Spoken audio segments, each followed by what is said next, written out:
एक व्यक्ति 6 साल में लगभग 50 कत्ल करता है। पुलिस जब उससे पूछताछ करती है, पुलिस अपने रिकॉर्ड के हिसाब से 21 कत्ल के आरोप में उस पर शिकायत दर्ज करती है। कुछ दिन बीतते हैं। कुछ दिन बीतने के बाद वो आरोपी कहता है, वो व्यक्ति कहता है कि मैंने 21 नहीं, आप 21 कत्ल की बात कर रहे हो, मैंने 50 कत्ल किए हैं। पुलिस उसकी बात सुनकर हैरान होती है, कहती है अच्छा ठीक है, ये बताओ लाशें कहाँ पर है।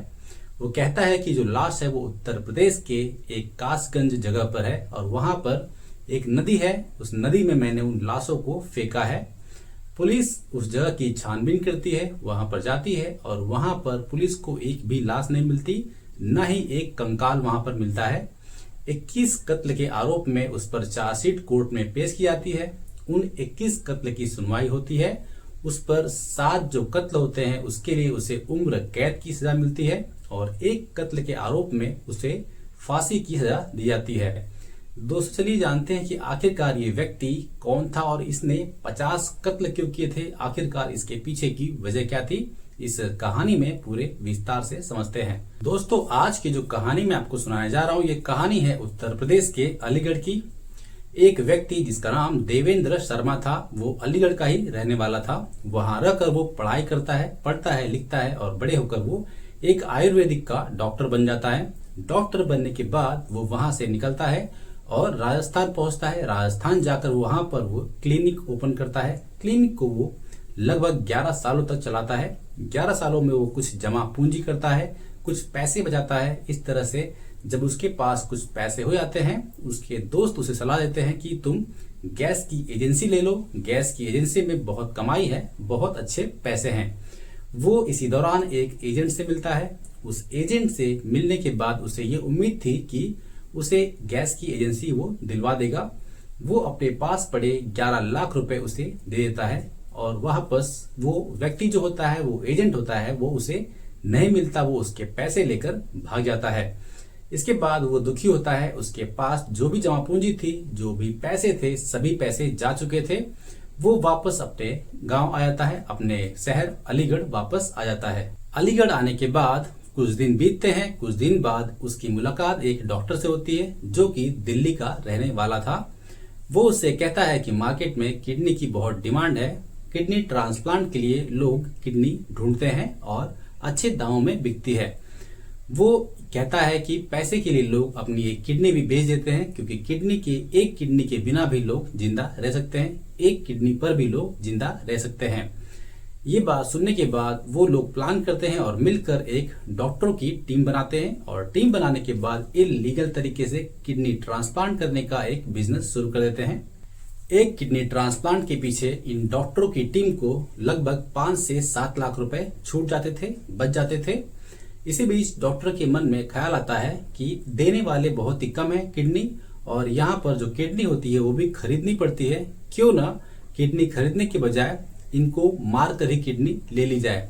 ये उसके दिमाग में प्लान होता है, उसके दिमाग में ये बात आती है और इस प्लान पर काम करने के लिए वो एक फेक गैस एजेंसी शुरू करता है।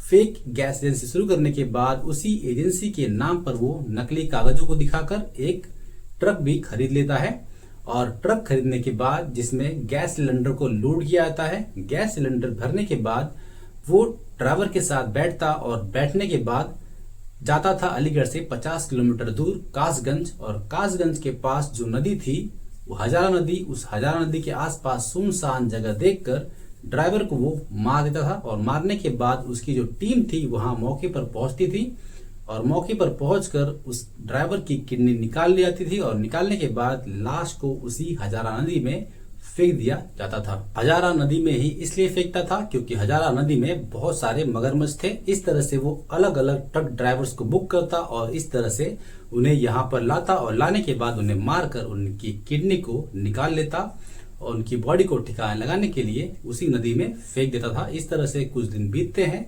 इस तरह से चलता रहता है और एक दिन उसे डर हो जाता है कि इस तरह से अगर ट्रक ड्राइवर्स को बुक करके वो लाता रहेगा और उन्हें मारता रहेगा तो पुलिस को शक हो सकता है और पकड़े जाने का खतरा बढ़ सकता है। इसीलिए वो क्या करता है कि बीच में अपना प्लान बदलता है, अपनी तरकीब को चेंज करता है और ट्रक के बजाय अब वो टैक्सी बुक करना शुरू कर देता है। टैक्सी बुक करने की शुरुआत जब वो करता है तो वो अपने एरिया से बाहर निकलता है, अलीगढ़ से दूर हरियाणा और दिल्ली की तरफ वो जाता है। वहां से जाकर वो अलग अलग टैक्सी को बुक करता है और कहीं भी वो जाता है, और जिस जगह वो जाता, अगर उसे कहीं पर भी सुनसान जगह दिखती, पूरी प्लानिंग के साथ वो ड्राइवरों को मारता, और मारने के बाद उसकी जो टीम होती थी वो पीछे से पहुंचती थी, किडनी निकाल ली जाती थी, और निकालने के बाद बॉडी को टिकाने लगाने के लिए उसी आकर हजारा नदी में फेंक दिया जाता था। 1998 से लेकर 2004 के बीच में इसी तरह से वो किडनियां निकालता रहता है। इन 6 सालों में लगभग वो 50 लोगों की हत्या कर देता है किडनी निकालने के लिए, किडनी के लिए। जिनकी वो हत्या करता है वो लोग या तो टैक्सी ड्राइवर थे या तो वो लोग ट्रक ड्राइवर होते हैं। इस तरह से देवेंद्र शर्मा जो था उसका बिजनेस बढ़ता रहता है, और वहीं दूसरी ओर पुलिस थाने में शिकायत भी दर्ज हो रही थी। जो कंपनियां टैक्सी की जो कंपनियां थी वो शिकायत दर्ज कराती हैं कि उनकी टैक्सियां गायब हैं, उनके टैक्सी ड्राइवर गायब हैं, ट्रक ड्राइवर्स गायब हैं। उनके जो घर वाले होते हैं वो भी परेशान होते हैं कि आखिरकार उनके जो घर वाले हैं वो कहां पर गए। पुलिस भी हैरान होती है कि आखिरकार इतने लोग अचानक से गायब कहां हो रहे हैं। 2004 की ये बात है।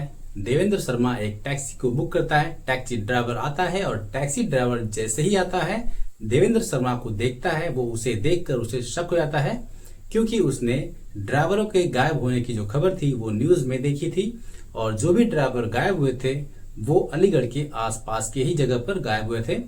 वो देवेंद्र शर्मा के साथ टैक्सी में बैठता है और उसके कहे जगह के लिए निकल जाता है, लेकिन उस जगह पर पहुंचने के पहले ही भीड़ भाड़ वाली जो जगह थी वहां पर वो टैक्सी को रोकता है, और रोकने के बाद कहता है कि आप 2 मिनट रुकिए, मैं अभी आता हूं। देवेंद्र शर्मा जो होता है वो बेखौफ होकर वहीं बैठता है टैक्सी के अंदर। उसे लगता है कि वो अभी आ जाएगा, कहीं गया होगा, लेकिन जो ड्राइवर था वो वहां से तुरंत जाता है और निकलकर सीधा पहुंचता है पुलिस थाने। और वहां पहुंचने के बाद वो कहता है कि जो भी टैक्सियां गायब हुई हैं, जो भी टैक्सी ड्राइवर गायब हुए हैं, उन सभी के गायब होने की जो जगह थी, उन सभी के जो लिंक थे वो अलीगढ़ के आसपास से जुड़े थे। मुझे भी आज एक पैसेंजर ने फोन किया है, बुक किया है, मुझे उस पर शक है कि शायद उसी ने ही उन सभी को गायब किया है। आपको चलना चाहिए और उसे गिरफ्तार करना चाहिए। पुलिस वहां पहुंचती है और बेखौफ बैठे उस देवेंद्र शर्मा को पुलिस गिरफ्तार कर लेती है और उसे लेकर पुलिस थाने पहुंचती है। पुलिस जब उससे पूछताछ शुरू करती है तब वो यहाँ वहां की बातें करने लगता है और पुलिस को गुमराह करता है, पुलिस से टाल मटोल करता है। पुलिस जब उससे सख्ती से पूछताछ करती है तब वो सारी बातें बताता है, और उसी समय उसका नाम डॉक्टर डेथ रखा जाता है। देवेंद्र शर्मा डॉक्टर डेथ के नाम से मशहूर होता है, क्योंकि जो कहानी थी वो दिल दहला देने वाली होती है। वो बताता है कि पैसों की लालच में लोग अपनी एक किडनी बेच देते थे, क्योंकि एक किडनी पर भी इंसान जिंदा रहता था।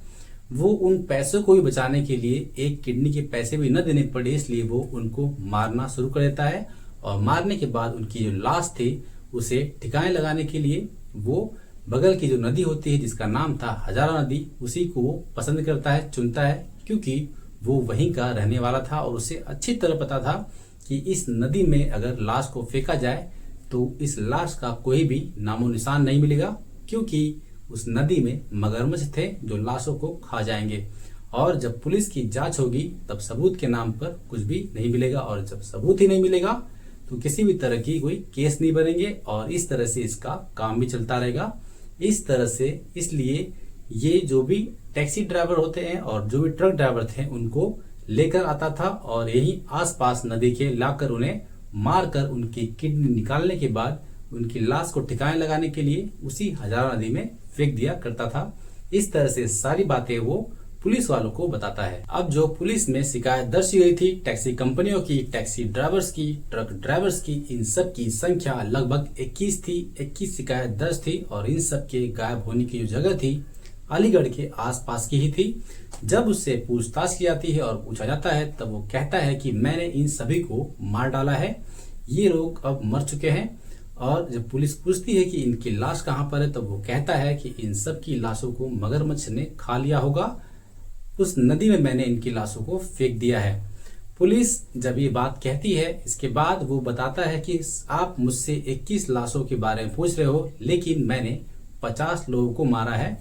पुलिस उसकी बात सुनकर हैरान होती है और वो कहता है कि मैंने इन जिन लोगों को भी मारा है मैं टैक्सी जो बुक किया करता था वो महीने और दिन के हिसाब से, हफ्ते के हिसाब से बुक करता था, और मैं जिस हिसाब से बुक करता था उस हिसाब से मैंने 50 बार टैक्सी बुक की है। और जितनी बार भी जो भी टैक्सी मेरे पास आई उनमें से एक भी ड्राइवर को मैंने जिंदा नहीं छोड़ा है।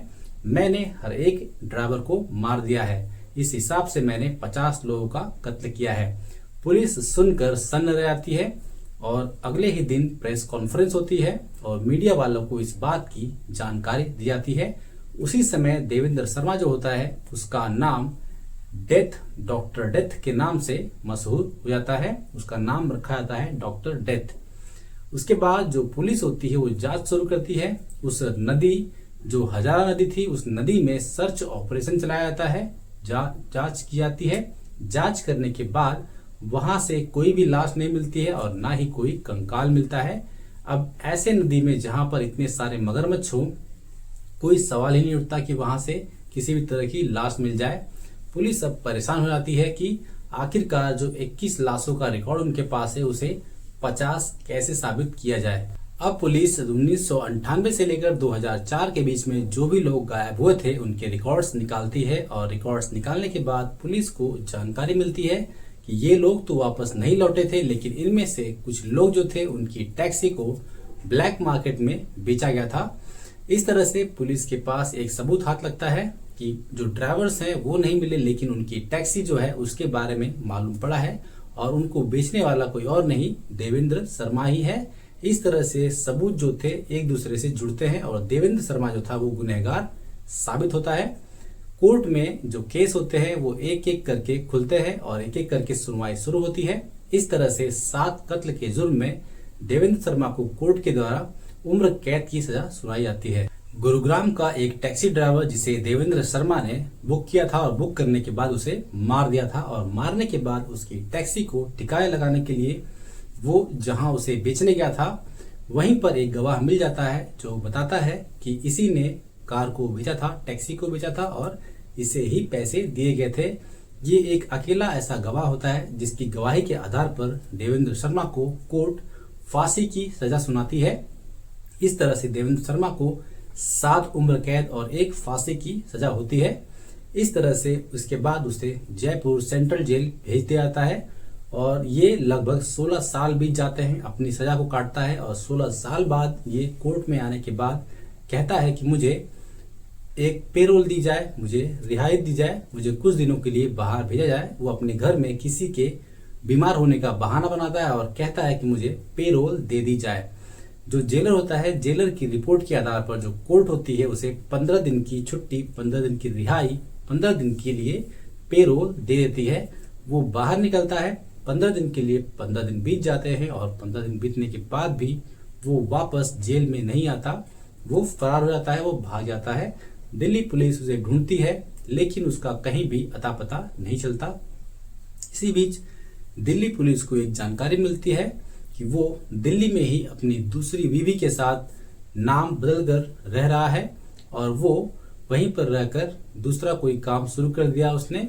पुलिस खबरियों के आधार पर उसकी जगह पता करती है और उसे गिरफ्तार कर लेती है।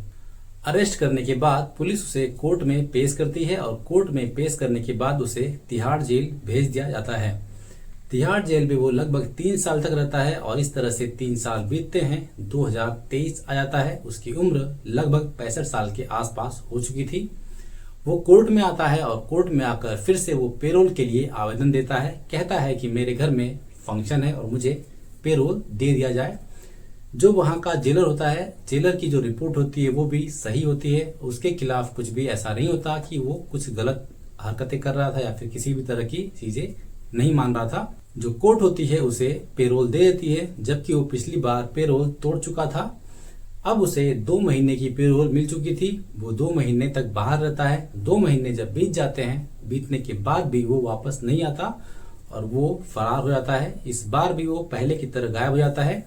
पुलिस उसे ढूंढने की पूरी कोशिश करती है लेकिन वो पुलिस के हाथ पहले की तरह इस बार भी नहीं आता है। अब पुलिस एक अलग से टीम बनाती है जिस टीम का काम सिर्फ होता है डॉक्टर डेथ को पकड़ना, यानी कि देवेंद्र शर्मा को पकड़ना। इसके बाद भी, टीम बनाने के बाद भी पुलिस को किसी भी तरह की सफलता नहीं मिलती है। पुलिस उसे ढूंढ नहीं पाती है। इसी बीच पुलिस को मालूम पड़ता है कि जब वो पहली बार पेरोल तोड़कर भागा था उस समय राजस्थान के दौसा में 2 लोगों से मिला था। उन 2 लोगों के बारे में पुलिस पता लगाने के लिए राजस्थान पहुंचती है और वहां पहुंचने के बाद उन दोनों से बात करती है और उन दोनों से मिलने के बाद कुछ और लोगों के पास जाती है और उसकी जानकारी इकट्ठा करती है। तब पुलिस वालों को मालूम पड़ता है कि वो राजस्थान के दौसा के ही किसी आश्रम में बैठा हुआ है, बाबा बनकर छिपा हुआ है। अब पुलिस दौसा के हर एक आश्रम में उसे तलाशने की शुरुआत कर देती है। पुलिस को इसी बीच एक जानकारी मिलती है, एक आश्रम के बारे में मालूम पड़ता है, रामेश्वर धाम। पुलिस की एक टीम भक्त बनकर उस आश्रम में जाती है और उनकी नजर एक बाबा पर पड़ती है। उसे देखते ही इन्हें लगता है कि हो न हो ये देवेंद्र शर्मा ही है, लेकिन उसका हुलिया बदला हुआ था, दाढ़ी और बाल उसके बड़े हुए थे। पुलिस अब वहां पर जाती है, उसके पास जाती है और वहां जाकर बैठती है, उससे बात करती है। अब यहाँ पर मुसीबत ये थी कि पुलिस के पास जो वीडियो और फोटो थे उसमें और सामने जो देवेंद्र शर्मा था, जो बाबा था, उन दोनों में कोई मैच नहीं बैठ रहा था, कोई मैच नहीं मिल रहा था। अब पुलिस ये सोच रही थी कि बिना सबूत के किसी बाबा को यहाँ से, वो भी आश्रम से उठाना पुलिस के लिए मुसीबत का काम बन सकता था। इसलिए पुलिस वहां पर बैठती है, उस बाबा के पास जाती है और एक भक्त बनकर उससे भक्ति की बात करती है। इसी बीच एक्सपर्ट की एक टीम आती है, क्योंकि कोई भी इंसान अपने शरीर का कोई भी अंग बदल सकता है, अपने अंदर बदलाव कर सकता है, लेकिन अपनी आंख और नाक को नहीं बदल सकता है। एक्सपर्ट की टीम भी आकर बैठती है भक्त बनकर, उनके बीच पुलिस भी होती है, बात करते हैं और नजदीक से उसे देखते हैं और उसके बारे में देखते हैं और जानकारी निकाल लेते हैं कि ये वही है, ये देवेंद्र शर्मा ही है, कोई और नहीं। उसे वहीं पर गिरफ्तार किया जाता है और इसे लेकर पुलिस पहुंचती है दिल्ली और वहां जाने के बाद वो अपने गुनाह को कबूल करता है और कहता है कि हाँ, मैं भागा था और मैं ही देवेंद्र शर्मा हूं। उसके बाद उसे तिहाड़ जेल फिर से भेज दिया जाता है और अब उसे पूरी जिंदगी उसी तिहाड़ जेल में रहनी होगी। तो दोस्तों, ये था डॉक्टर डेथ, ये था देवेंद्र शर्मा, जिसने पैसों की लालच में 50 कत्ल किए, किडनी बेची और आज वो जेल के अंदर है, जेल की सलाखों के पीछे है। दोस्तों, ये थी आज की कहानी। आज की कहानी आपको कैसी लगी, इसके बारे में अपनी कमेंट में राय जरूर दें और इस तरह की वीडियो को देखने के लिए चैनल को सब्सक्राइब करें, वीडियो को लाइक करें। Thank you very much.